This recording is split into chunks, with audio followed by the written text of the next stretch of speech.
And what basically ended up happening is we released a kind of patch to the Ethereum blockchain that would make a kind of one-time edit of the Ethereum's kind of account state, and it moved the Ether over from the DAO, where the attacker would have been able to get hold of the money 5 days later into basically a refund contract so that everyone could get their money back.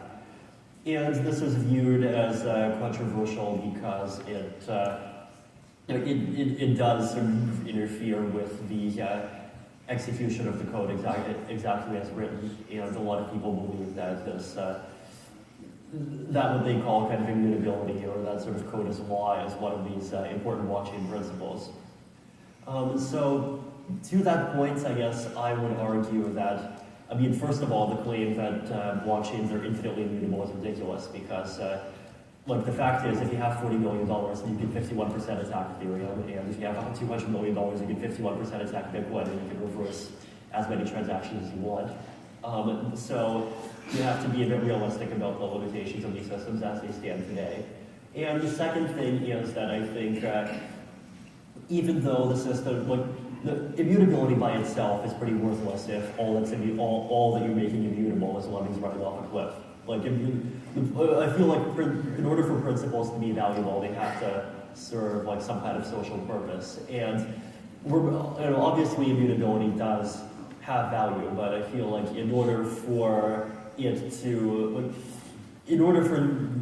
something like that to actually make sense, I think we've clearly realized that there needs to be a lot more supporting infrastructure in terms of reducing the risk of these kinds of faults and coming up with ways of resolving these faults without going down into the base layer. So in the summer of 2016, realistically, these technologies don't exist.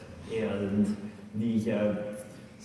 one of the things that really increased my confidence in the community is that, like, within like one or 2 months after the hack and the fork took place, there's now about 5 teams at least working on various kinds of automated verification tools, various kinds of fault recovery tools, like all sorts of higher level infrastructure that would make these kinds of mistakes less likely to happen in the future.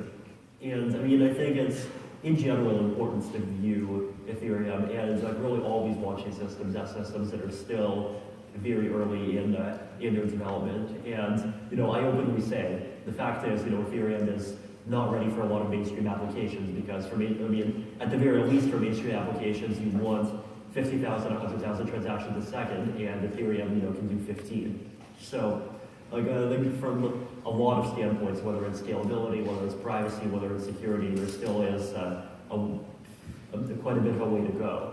And over time, obviously the platform will hopefully come closer and closer to a state that we can all be satisfied with. But I think until then, it should be viewed as a living ecosystem and not so much as kind of a fixed work of art.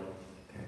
Now, I want to just then come back to that because I think it's quite critical about going forward. But before we do that, just to be clear, it wasn't Ethereum that was hacked. It was this entity that was using Ethereum. And lots of people have been confused about that. They think, well, this shows that blockchains aren't secure. And that's just not true.